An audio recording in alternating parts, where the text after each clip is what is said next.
This is Friday, August 1st, 2014.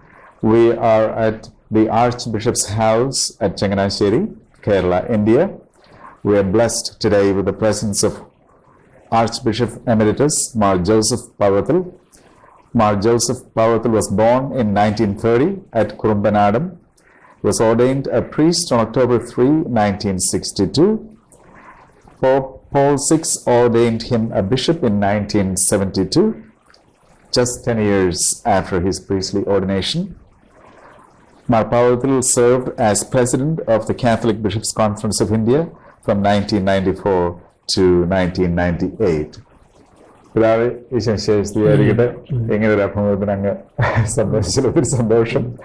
Let us go back to your seminary days in Pune. You did your major seminary in Pune. What was the extent of Syriac literacy among the seminarians, among the Syro Malabar seminarians in Pune? I think at that time they only prepared themselves to celebrate the liturgy in Syriac. After all, even the theology of liturgy developed, just a few years back, since in the 20th century only. And we in the church here, we are not familiar with the theology of the liturgy. Here also, I think, usually taught rubrics and all that. Before the council, usually it was rubrics that were taught.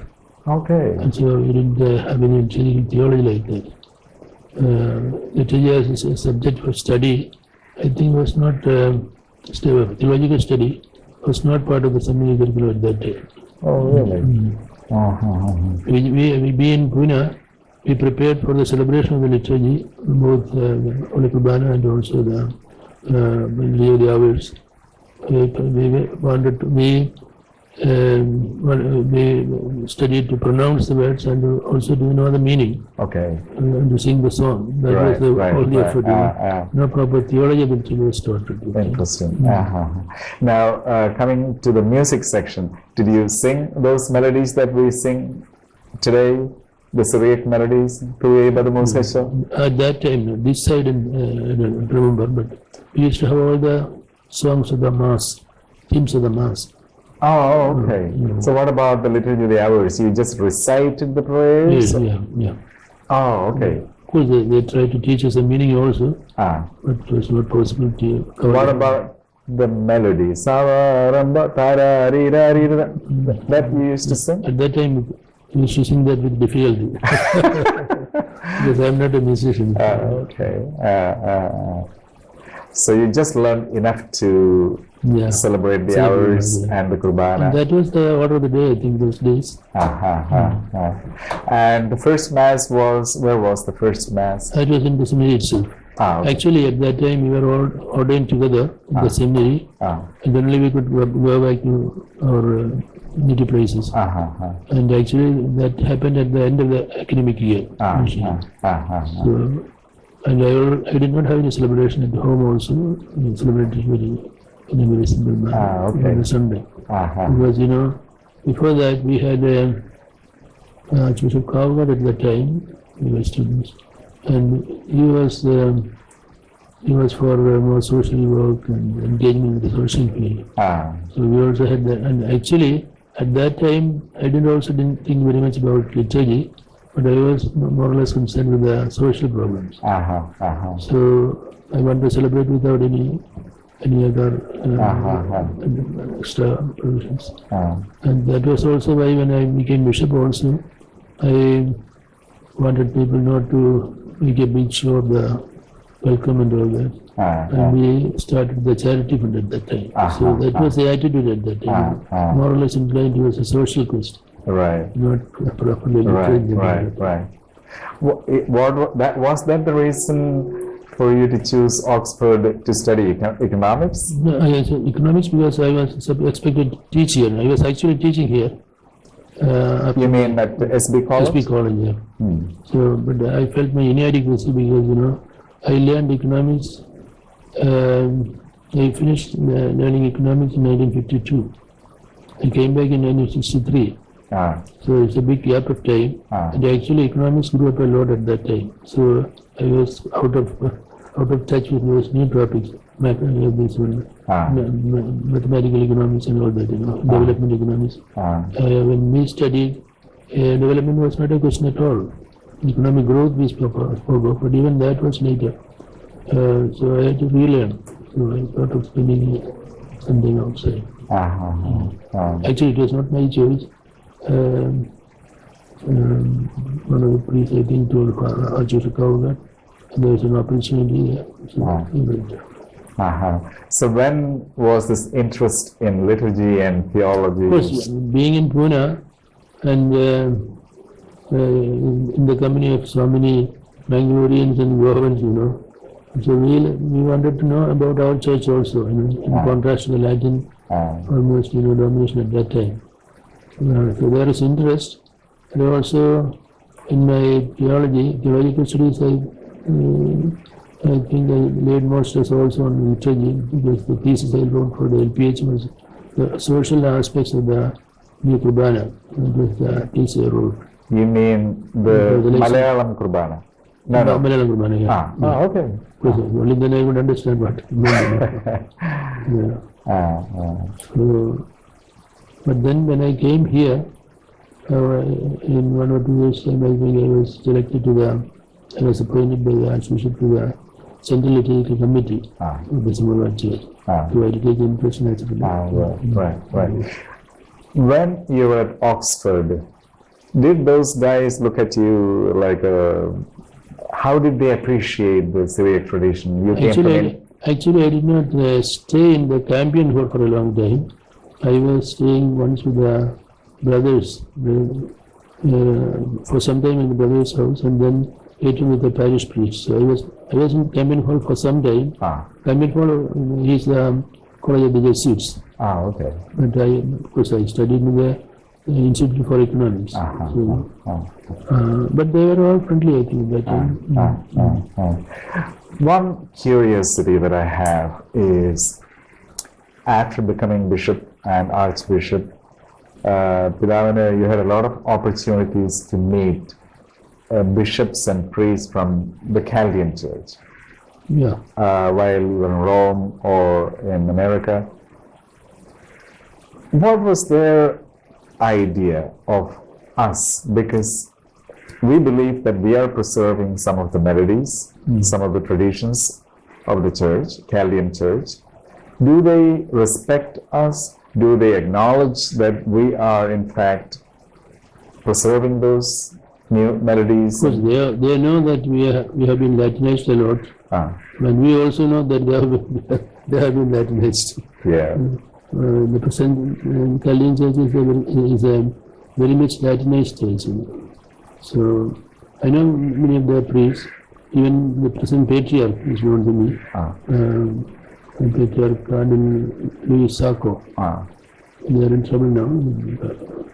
He was a nice man. I knew him as a priest, as a bishop, and now as a patriarch. We sometimes communicate with each other.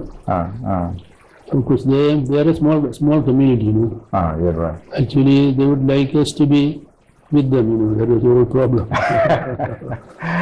Bishop Jama, for example. Yes, he was more or less, trying to bring us together in the same combination of churches or something like that. That is not, that was ruled out here. Now, Archbishop, Your Grace, you mentioned Latinization, but was our liturgy, the hours, the melodies and the text, was it Latinized? I am not sure, because that was, I think, the text that was proposed by Blessed Chavra. Right. He had a summary of the John Guguri, I think, for the use of priests. That is what we are using, I think. That's my impression. I don't really know the history of the text. So, what is the hudra that they use? Do they use the same hudra that do? I'm not sure. Okay. Now, what about the... most of the Qurbana prayers are all more or less the same to us. Right. Okay. Because ours was Latinized with the Synod of Diamper and all that, a lot of changes. Right. Your Grace, you started based Thoma, the congregation with Father Powathil. Your intention was to promote the Syriac language. Not only language, actually asceticism and the strict monastic type of living. That's what we wanted, of course. Now because they have to, the monasteries have to live the liturgy of the church. And their spirituality also be based on that liturgy. And therefore they laid emphasis on teaching Syriac and do they enhance the Syriac heritage? Do they learn Syriac language? And I think most of them have degrees in Syria, in Syria. And some, I think which is studying for doctorate. Right. One of the concerns is this language is almost dying from everyday life. So what we had Syriac courses in some of our schools, also in the college. It's the St. Beckman's School for a long time. Even now, I think they have Syriac as an optional subject. But it hasn't come down, filtered down to the people. I think what your Grace thinks about there was a time when many people knew at least the words of the Qurbana and all that, but they may not know the meaning. But they used to recite these prayers, during the Mass. And some of them, a few of them, I think, would speak also in Syriac and all that. Speak? Yeah. Oh, okay. Is there hope for this language in Kerala? Because now it's now it's the time when people speak of Indianization and all that, Right. So many people will get interested in the language. I'm not sure, but there are people. To my surprise, there are some people who are seeking for studies in Syriac language and all that. Some of the parishes and some of the lay people who come for they are interested in it. We did a small experiment in Washington, D.C. On September 7. Cardinal Alancheri was the main celebrant. We got a chance to celebrate our Qurbana, which I co-composed the English version. And we introduced Qurbana and Kadishala. And children sang with great enthusiasm. And so we're trying to incorporate a few of those chants into and they're getting it. Even my brother's parish in Kadavandra, the priest there is interested in doing that. Yes. And last Sunday we sang Kadishala there, yes. And I started the Mass with Qurbana with Qurbana one. Here now in some of the in the religious houses and some of the parishes they sometimes sing this. Of course the choir, they sing the song. Your Grace, do you really feel sad about the overly orchestrated celebration of Qurbana in the Syro Malabar Church? What do you mean? ഇപ്പോൾ ഒത്തിരി instruments ഒക്കെ ഉപയോഗിക്കണമല്ലോ. I'm not for that because we can't make out what's being said or what is being recited. Right. In former days when we had simpler instruments, it was easy to catch the words and get the significance, meaning. Nowadays, you're lost in the big sound. Somehow directives from the authorities haven't had much effect. It is true, but I think the council stressed very much that everything should be done according to the prescriptions of the Right. Unfortunately. Actually, our rector of the minor seminary, Thomas Powathil, was very much interested in Syriac and also the identity of the church. In 1953, when Cardinal Tisserand visited India, in Kerala, he visited also the minor seminary. And Thomas Powathil, he prepared a manuscript magazine at that time, manuscript.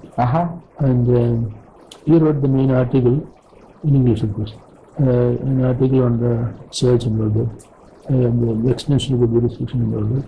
And he asked me to write on the Synod of Diamper.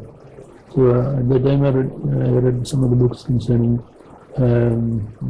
Diamper and all that. So that was, I think, the first instance where I got interested in the history and literature. This was before Bishop Jonas Talit wrote the famous dissertation. Around that time, no? More or less, yeah.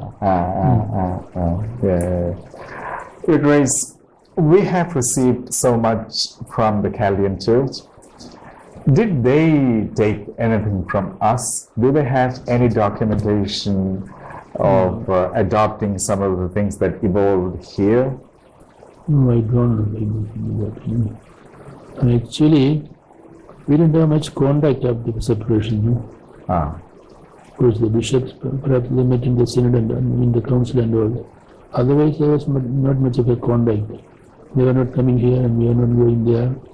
And I think our people here